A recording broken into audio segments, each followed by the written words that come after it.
Once upon a time there were words, pen and ink, and fiction, big, fat, splendidly bound books full of life's comedies, tragedies, and wisdom.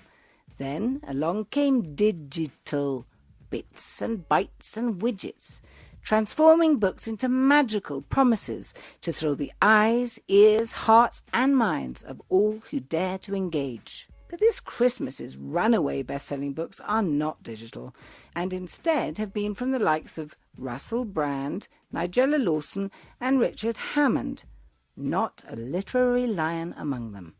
And, according to a recent report from the Booksellers Association's Digital Task Force, as quoted on booksellers.com, Britain's publishers and booksellers risk being wiped out by external competition if they fail to capitalise on the benefits of digitisation. Yes, right. But where are the authors? Apart from best-selling author Stephen King, very few big-league authors even nod to the internet, let alone engage their creative talents with the likes of Web 2.0. Strange, really, when you consider all the advantages that viral marketing confers on a new author. No long months sitting and waiting in a publisher's or agent's slush pile. No huge fees to the middleman. Lots of exposure. Every possible audio and multimedia gadget to brighten up your work and titillate the reader intellectually and spiritually. So what is the problem? The Writer's Game wants to know.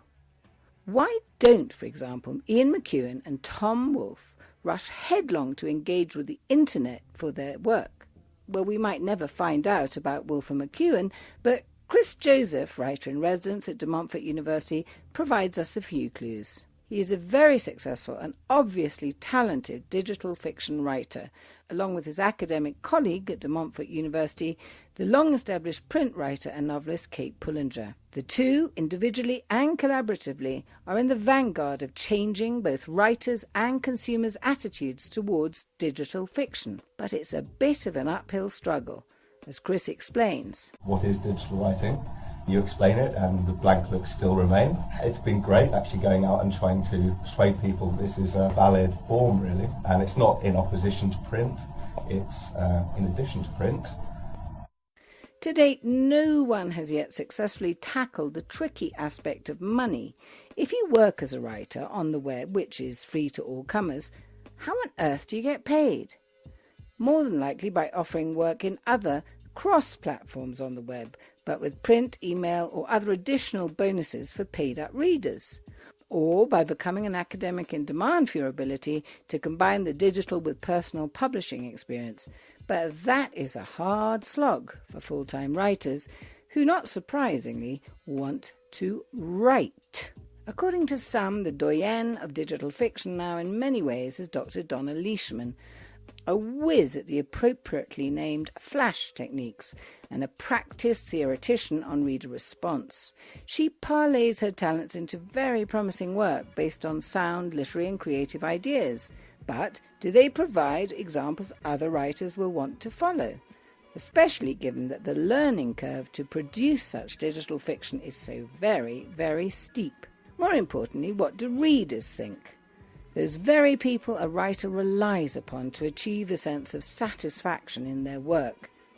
The Writer's Game decided to conduct a very informal, completely skewed, non-statistically significant test.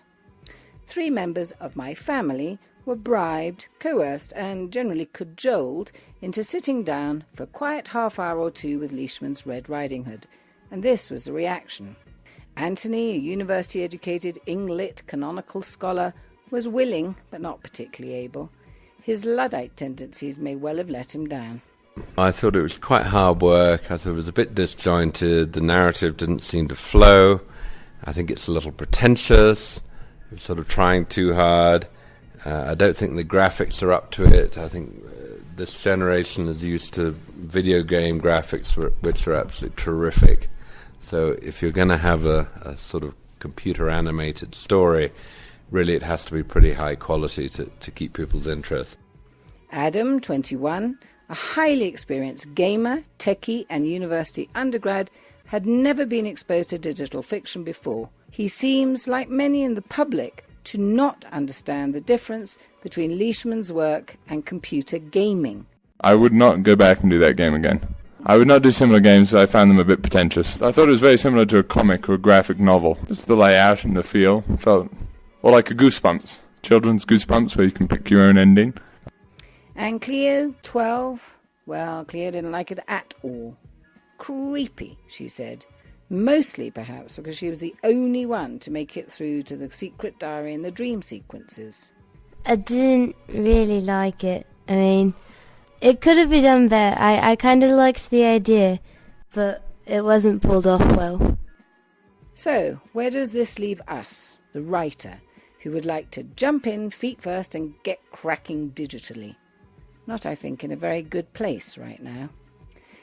It's not all bad news. Most of us will have a go using the web to enhance our work, but until the likes of an Ian McEwan or Tom Wolfe do produce something mind-blowing, something so intrinsically, fabulously Web 2.0 or MySpace, so massively turning on the public, I'm afraid that the digital fiction learning curve is only getting steeper. And that's even before we talk about how to educate our publishers.